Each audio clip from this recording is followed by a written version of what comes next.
demo sejarah di antara kita, dan saya tidak pernah mau memungkiri sejarah. Saya ingin bertanya kekeliruannya. Sebentar dulu. Ya.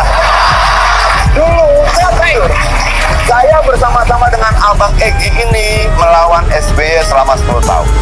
Sampai bakar-bakaran mobil. Itu nggak bisa kita akui di sini. Ya kan kebakarnya nggak sengaja. Oke, betul, sudah diralat sendiri. Nah dulu dia menyembunyikan teman-teman kita yang mau ditangkap juga banyak. Betul tidak? Betul. Ya yang aku bantuin kamu. Iya. Makanya kita sama-sama kenal abangku. Nah, Prabowo apa karyanya? Apa prestasi dia bisa kita banggakan sebagai pemimpin publik? Ini Indonesia, bukan batalion. Beda dia pimpin pasukan dan beda dia pimpin rakyat sipil. Oke, mungkin beberapa karya dia di pemerintahan bagus walaupun berakhir buruk dan pemecatan. Dia bilang harus dicontoh bagaimana Surya Dharma Ali mengelola mekanisme haji kita. Kemarin malam dia tersangka. Apa yang positif dari Prabowo? Ya dia pengurus kuda yang baik. Adian Napitupulu, debat paling lucu.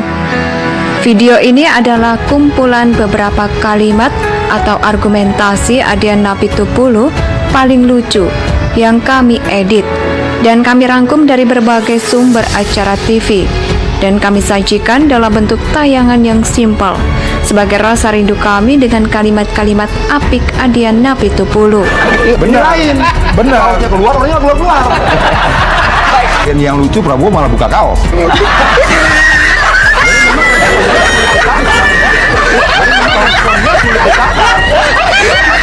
Jadi memang responnya sudah dikatakan.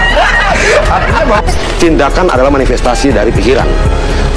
Ada hal yang berbeda antara berpikir besar, bertindak besar, dan bicara besar. Menurut saya, Jokowi berpikir besar dan dia bertindak besar. Yang lain bicaranya saja yang besar, tindakannya kita belum tahu. Nah, Prabowo apa karyanya? Apa prestasi dia bisa kita banggakan sebagai pemimpin publik? Ini Indonesia, bukan batalion. Beda dia pimpin pasukan dan beda dia pimpin rakyat sipil. Oke, mungkin beberapa karya dia di pemerintahan bagus walaupun berakhir buruk dan pemecatan. kalau kita mau bicara tentang presiden, yang diadu itu program bukan kaosnya. Apalagi tagarnya. Harusnya disampaikan dong program dari calon presiden PKS yang sampai sekarang tidak punya calon presiden ini. Itu apa? PKS sudah punya presiden. Apa? Kan belum punya. PKS sudah ada. Sudah ada. Calon presiden sudah ada. Sudah Calon presiden ada 9 kan? Iya. Oh, masih Mulai banyak. dari materiawan, Belum putus. Belum putus 1 dari 9. Oh, 9-9-nya itu PKS memajukan. Insya Allah. maksudnya 9-9-nya mau jadi calon presiden. Iya. Nah, dia bilang harus dicontoh bagaimana Surya Dharma Ali mengelola mekanisme haji kita. Kemarin malam dia Apa yang tersangka. positif dari Prabowo? Ya dia pengurus kuda yang baik. Dan saya pikir Apa yang lebih dari itu? Tadi dikatakan hobi belusukan. Ada dong yang bagus. Selain pengurus kuda yang baik? hal yang lain ya, saya pikir dia memberikan harapan pada banyak kaum perempuan ya, karena dia butuh ibu negara tentu. Ini adalah demo sejarah di antara kita, dan saya tidak pernah mau memungkiri sejarah. Saya ingin bertanya kekeliruannya. Sebentar dulu. Ya. Dulu saya bersama-sama dengan Abang Egy ini melawan SBY selama 10 tahun. Sampai bakar-bakaran mobil. Itu nggak bisa kita akui di sini. Ya kan kebakarnya nggak sengaja. Oke, betul, sudah diralat sendiri. Nah dulu dia menyembunyikan teman-teman kita yang mau ditangkap juga banyak. Betul tidak? Betul. Ya yang aku bantuin kamu. Jokowi belum pernah dipecat. Prabowo sudah. Ya itu kan jadi alat ukur kita. Yang akan jadi persoalan bagi saya begini. Ketika Prabowo menang nanti, dia menjadi panglima tertinggi angkatan bersenjata darat, laut, dan udara.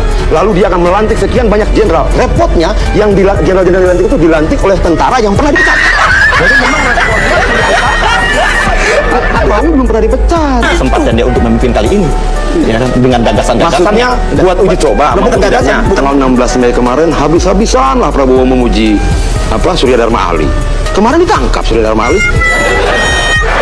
Begini ya, boleh beroposisi tapi jangan dengan dendam gitu. Loh, dia nggak paham oposisi itu memang bukan dengan dendam. Orang beroposisi bukan karena dendam, karena kebijakan. Jadi di kepala Pak Jokowi justru konstruksi dendam itu mendahului kritisisme.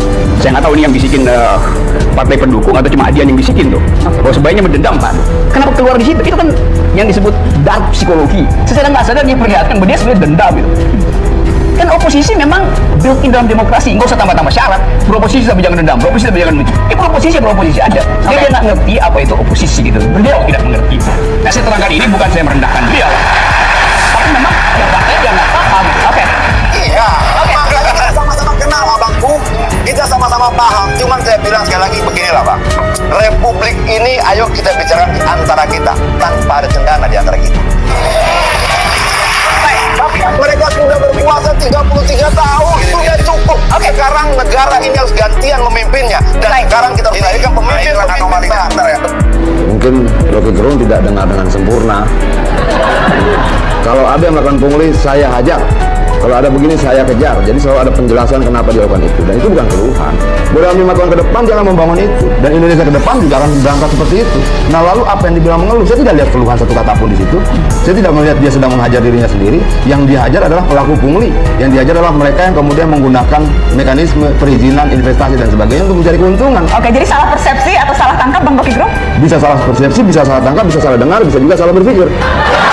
Adiana Pitupulu mengatakan bahwa Prabowo hal yang lain dia memberikan harapan pada banyak kaum perempuan. Ya karena dia butuh ibu negara, ujar Adiana Pitupulu. Karena dalam nawacita dulu tidak pernah ada penolakan terhadap investasi. Ini yang saya khawatirkan, jangan-jangan bukan cuma salah dengar, bukan cuma salah tangkap, bukan cuma salah pikir, tapi jangan salah ingat juga. Oh, kalau dibilang bahwa dia dendam, enggak. Karena kalimat usulnya tidak seperti itu.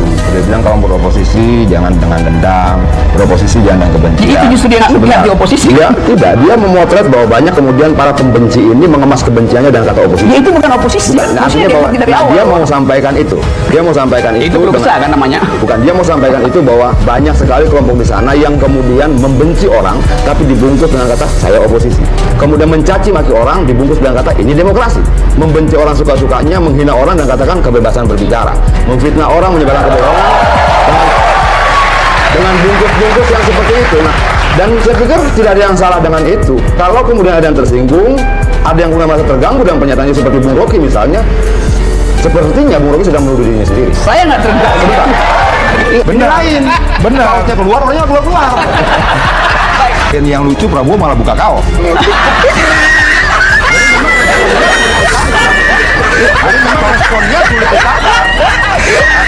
Jadi memang responnya sulit dikatakan.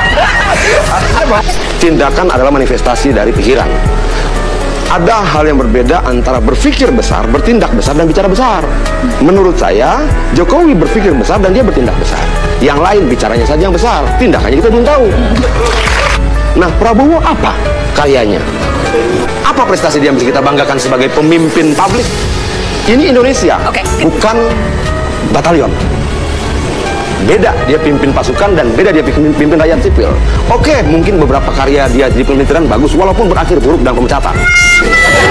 Kalau kita mau bicara tentang presiden, yang diadu itu program bukan kaosnya. Apalagi tagarnya. Harusnya disampaikan dong program dari calon presiden PKS yang sampai sekarang tidak punya calon presiden ini. Itu apa? PKS sudah punya presiden. Apa? Saya belum punya. PKS sudah ada. Sudah ada. Calon presiden sudah ada. Sudah ada. Calon presiden ada 9 kan? Iya. Oh, masih Mulai dari banyak. materiawan, Belum putus. Belum putus 1 dari 9. Oh, 9-9-nya itu PKS memajukan. Insya Allah. maksudnya 9-9-nya mau jadi calon presiden. Iya. Jokowi belum pernah dipecat. Prabowo sudah. Nah itu kan jadi alat ukur kita. Yang akan jadi persoalan bagi saya begini. Ketika Prabowo menang nanti, dia menjadi panglima tertinggi angkatan bersenjata darat, laut, dan udara. Lalu dia akan melantik sekian banyak jenderal. Repotnya, yang jenderal-jenderal dilantik itu dilantik oleh tentara yang pernah dipecat. Jadi memang responnya Prabowo belum pernah dipecat. Kesempatan dia untuk memimpin kali ini, ya kan, dengan gagasan-gagasannya. Maksudnya buat uji coba. Bukan gagasan. Tanggal 16 Mei kemarin habis-habisan lah Prabowo memuji Surya Dharma Ali. Kemarin ditangkap Surya Dharma Ali. Begini ya, boleh beroposisi, tapi jangan dengan dendam gitu. Loh, dia nggak paham oposisi itu memang bukan dengan dendam. Orang beroposisi bukan karena dendam, karena kebijakan. Jadi di kepala Pak Jokowi justru konstruksi dendam itu mendahului kritisisme. Saya nggak tahu ini yang bisikin partai pendukung atau cuma Adian yang bisikin tuh. Bahwa sebaiknya mendendam Pak. Kenapa keluar di situ? Itu kan yang disebut dark psikologi. Secara nggak sadar dia perlihatkan bahwa dia sebenarnya dendam gitu. Kan oposisi memang built in dalam demokrasi, nggak usah tambah-tambah syarat. Beroposisi tapi jangan dendam, beroposisi tapi jangan benci. Beroposisi aja. Dia nggak ngerti apa itu oposisi gitu. Beliau tidak mengerti. Nah, saya terangkan ini bukan saya merendahkan beliau.